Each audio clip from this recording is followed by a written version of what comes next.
Angus Taylor appeared to contradict Peter Dutton during the week when he said there was no plan to break up the insurance companies, that it would never happen. What's the opposition position on this? Well, we've been really, really clear. We're on the side of Australian small businesses and the Australian consumers. We're the only side of politics that actually has a policy on competition laws. We've put a divestiture policy out there for supermarkets. We will always be on the side of the consumer and Australian small business instead of the Labor Party, who seems to be backing big business, big unions, big government. I mean, Australians have had enough, and you even don't have to look further than the aviation sector, where they've continued to back Qantas. We've seen 2 regional airlines go bust in their time, and prices go through the roof for the Australian traveller. Well, they've taken over Rex and they're ticking off on the Virgin Qatar deal. So isn't that sort of, not that great for Australians Qantas? have been paying much more than they needed to for the last 3 years for domestic and international aviation services.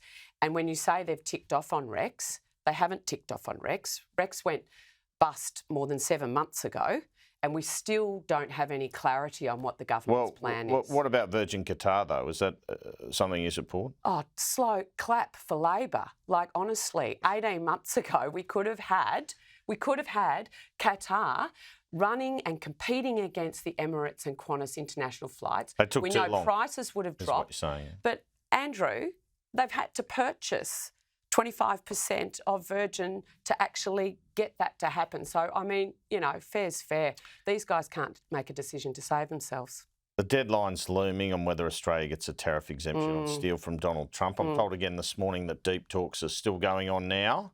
What do you think will happen here? Well, I don't think calling the Vice President of America a knob, whilst the Chinese are circumnavigating and just off the coast here in WA, was the best strategy.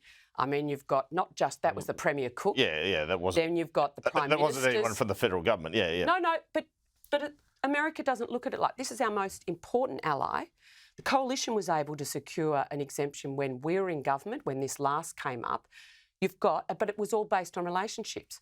You've got an ambassador that's trash talk President Trump. You've got a Prime Minister who said he's scared. Foreign Affairs Minister whose language was also pretty loose in the past about current President Trump. And then you've had the Premier's comments. Donald Trump and Anthony Albanese got on all right in their phone calls. We don't need juvenile responses with our most important ally at a serious geostrategic moment. What's your bet on this, on the steel tariffs? It's not looking good. I mean, that is the test for Labor. Can you actually secure this tariff? I was in Gladstone earlier last week, where you've got the aluminium refinery and the smelter there for aluminium. We need to make sure that those jobs in an industrial heart like Gladstone are able to be kept on shore, because if they don't get this exemption, they're gone. Bridget McKenzie, thanks so much. Always a pleasure, Andrew.